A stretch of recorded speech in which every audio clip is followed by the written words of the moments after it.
This lecture, we are going to run the corporate value model. The corporate value model is still the DCF method, discounted cash flow method. And then we will learn the multiples of comparable firms. We also call them multiple method. Slide shows what is corporate value model. Corporate value model, also called the free cash flow method. It suggests the value of entire firm. So the value of entire firm is equal to the present value of the firm's free cash flow. So let's say the free cash flow at time 1, it can be discount 1 time. Free cash flow at T2, it should be discount 2 times. And there are many free cash flows. And now we can get the present value of all the future free cash flow. That means the value of the entire firm. In what case we use the corporate value model? If the G is larger than RS, it means what? The dividend growth rate is larger than the required rate of return or discount rate. In this case, we cannot apply constant growth model, right? There is one required condition. The dividend growth rate should be less than the required rate of return or discount rate, right? So if the firm's dividend growth rate is larger than the required rate of return, in this case we can apply the corporate value model. First case, and the second case is more fundamental reason. If the firm does not pay dividend, we cannot use dividend growth model. So many firms didn't pay the dividend. So no dividend firm. This is one example of the non-dividend firm. This slide shows average investor relations. As you can see, before the 1996, there was dividend, right? But after 1996, there is no dividend until 2011. Steve Jobs come back to Apple in 1996, and he didn't pay dividend during some years because he thought investment is more important. So Apple did not distribute a profit to shareholders as a dividend.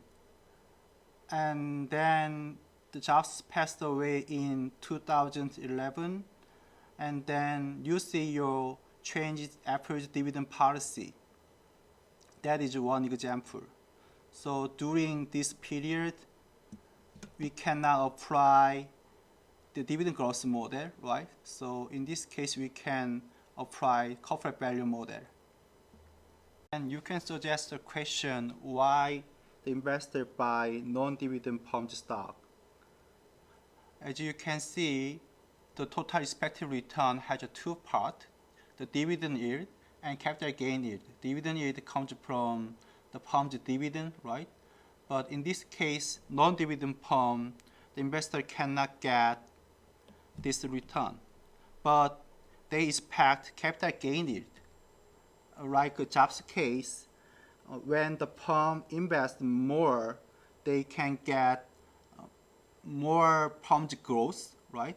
And the stock price goes up, then they get some benefit from the capital gain. Let's move back to this slide. How can you calculate the free cash flow? Free cash flow is the firm's after-tax operating income subtracted by net capital investment. So the firm's after-tax operating income, we can say NOPAT, and the net capital investment is here, right? Why we use after-tax? Because tax goes to where? The government. So we don't consider when we calculate the value of the pumps. Free cash flow can be calculated with some accounting items. One thing I would like to tell you is you don't have to remember these items. This is not an accounting class, right? So free cash flow is a given number in our case, but I'd like to show you the process of calculating free cash flow. As mentioned before, the free cash flow is NOPAT subtract by the net capital investment. The NOPAT stands for net operating profit after tax. It shows how much money firm has by selling products and investments. It means operating efficiency. How to calculate NOPAT? NOPAT can be calculated by EBIT 1 minus T. EBIT means earnings before interest and tax. And this interest is the portion of the bondholder.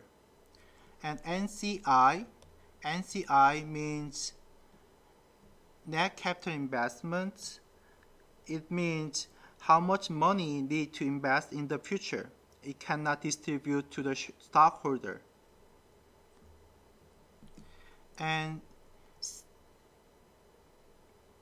the COGS stands for cost of goods sold. It is related to the production, right? And SG&A is selling and general and administrative expense. In Korean, 판매비, 일반 관리비. And it is cost which does not relate to the production. And D&A is depreciation and amortization. It's not actual cash flow. It is just for the tax reduction. And working capital, it means inventory cash for uncertainty to future cash flow. So free cash flow can be calculated by using these accounting items. This shows how to apply the corporate value model. Corporate value model can be calculated by the 3 steps. This is the first step, and second step, and final step.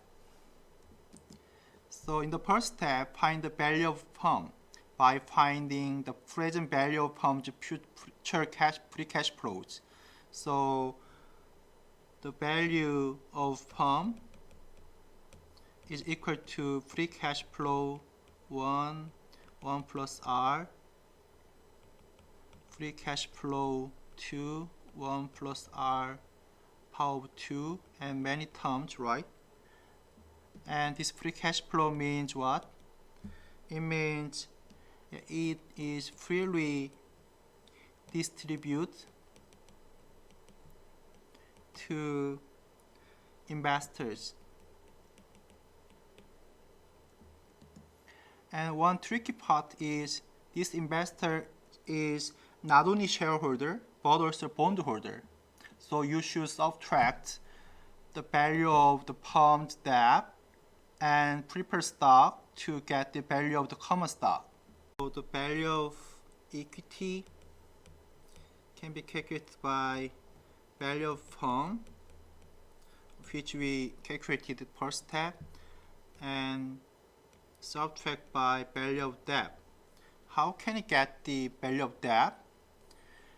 It is easy to calculate because in the balance sheet there are 2 parts: value of asset, value of debt, and equity, right? So this is the value of debt. The last step is the calculating the intrinsic value. So to calculate the intrinsic value of this stock, P0 hat is calculated by value of common stock, value of equity, and subtract by number of shares outstanding. What does it mean, number of shares outstanding? It means how many stocks firm issued in the stock market. Remember this slide? This slide shows the constant growth model. When we calculate the constant growth model, we didn't use number of shares, right? Why? because the D1, the nominator, is already per share concept. So D1 means dividend per share at t equal to 1, right? So it is already per share concept, so we don't have to divide by number of shares. Let's calculate with example. Given the long run, the growth rate of free cash flow is 6% and R is 10%. Use the corporate value model to find the firm's intrinsic value. So what do we assume here? Assume the free cash flow growth will be stabilized. So we can apply the sum of infinite geometric series, right? 무한 등비급수의 합. So free cash flow at T4 can be divided by R minus G, right? G is especially FCF, free cash flow, right? Here is one important question about the R. This R is same with this R, RS. No, the R is another concept. The R is the weighted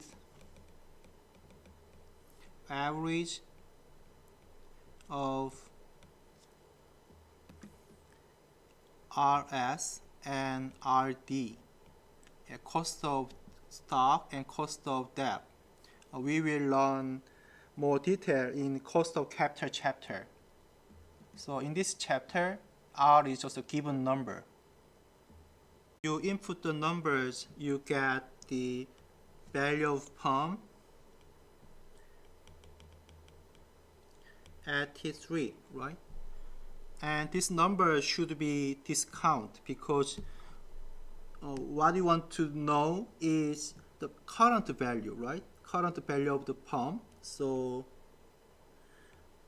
B3 should be discount 1.1 power of what? Power of here, right? So 1, 2, 3, power of 3. That is this number. In this example, after 3 years, firm grows constant rate, so we can apply corporate value model. But before 3 years, there is not constant growth rate, so we should calculate manually.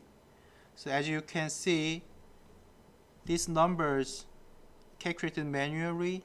So minus 5 discount 1 times, and this number 10 discount how many times? 1, 2, right? And this number also can be calculated by this way. 1.1 power 3, 20, right? And what does it mean, the negative number? It has negative free cash flow, right? So we can interpret this, the operating income less than net capital investment. Even though it has negative number, but we put into when we calculate corporate value model. So finally you get this number. What does it mean? This means value of firm, right? So value of firm.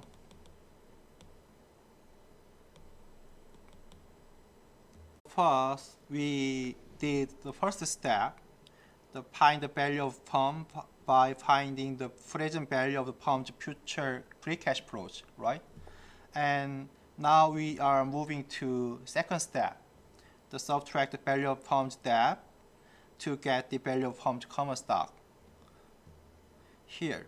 So if the firm has 40 million in debt and has 10 million shares of stock, what is the firm's intrinsic value per share? So value of equity can be calculated by value of firm subtract value of debt, and value of debt is here, right? So this number we already calculated previous slide, right? And input the 40 million, the value of debt, and finally we get the value of equity, right? And the third step, the value per share, it means we can write as this, intrinsic value per share. So we should divide by number of shares, right? So the firm's number of stocks outstanding is 10 million shares, so we should divide by 10. It's million concept, so we just divide by 10. So we get this number. So this stock's intrinsic value is $37.69. Now we are going to run the third method, the using multiples of comparable firms. We also call this multiple method. So let's run together. So in the multiple methods, we call the peer analysis or the relative valuation method.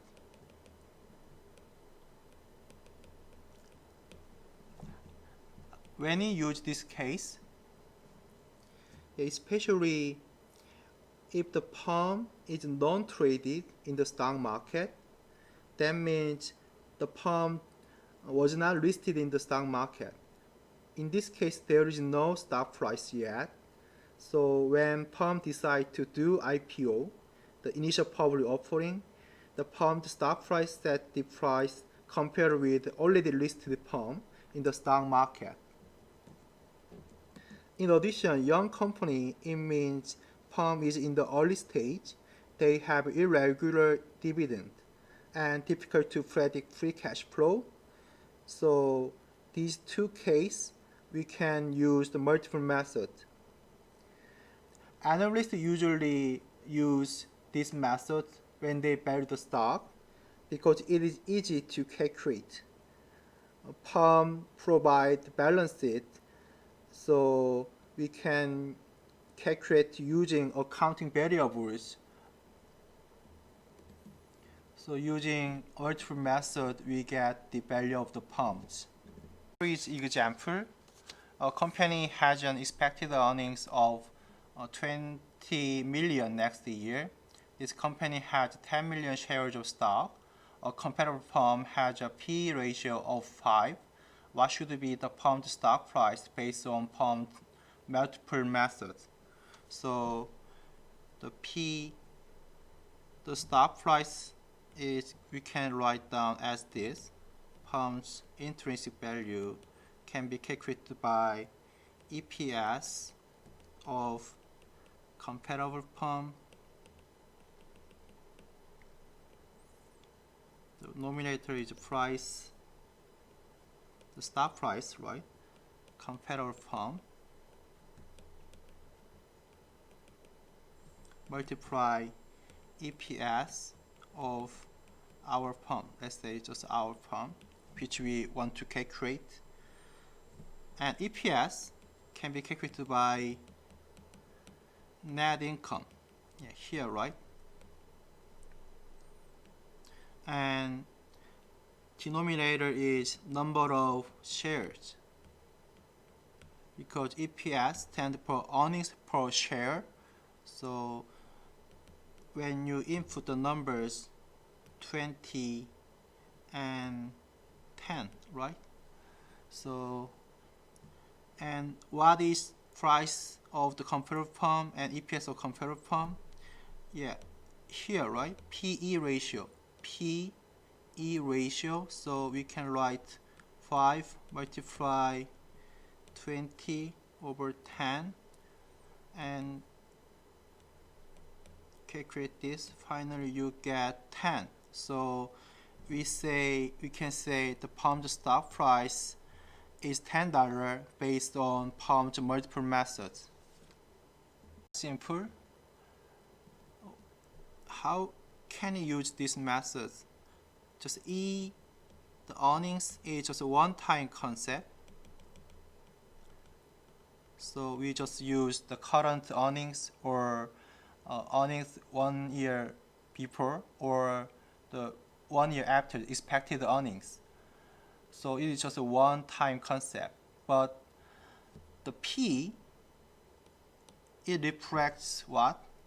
P reflects all the future cash flow.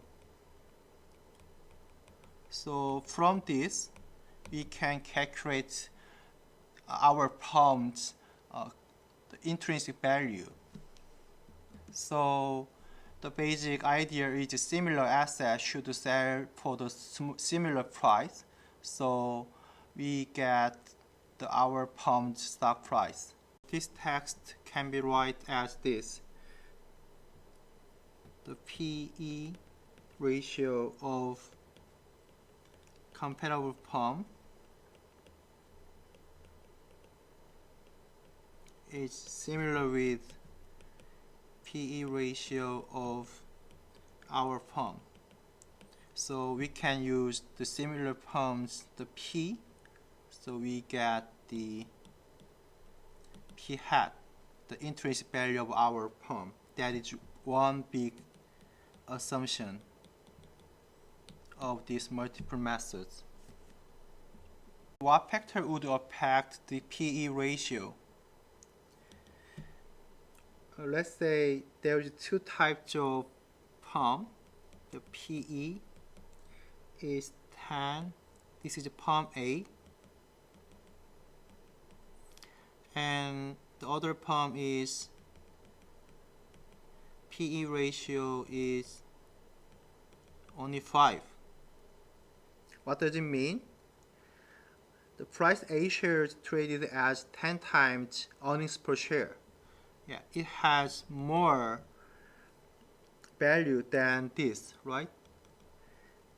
Each dollar company generates market reflects 10 times, but it is only just 5 times. In other words, investor willing to pay more in this firm A, than this firm. Why this happen? As I mentioned before, the P reflects all future earnings or all future cash flow. So why A and B are so different? Because they have different growth potential. So if the investor think firm A has more growth potential, they willingness to pay more in firm A. So their P ratio is higher than firm B. So how do we find the comparable firm? We can use the matching method. Matching two criteria. The first one is same industry, and the second one is similar firm size. These two criteria we can matching the firm and we can find the comparable firm. Ratio is a very popular variable when calculating multiple methods, but sometimes another variable is used. The CF is stand for cash flow, and sales is total sales. Especially total sales. In the retail company, the sales is a very important factor to determine stock price, right? And the other case, The telecommunication company, number of subscribers is very important concept, right? Or transportation company is the number of passengers. So we can use price to number of passengers or price to number of hit. It is just internet.com company. It means how many users visit the website or application. Using these kinds of variable, we can also use the multiple method to find intrinsic value of this stock.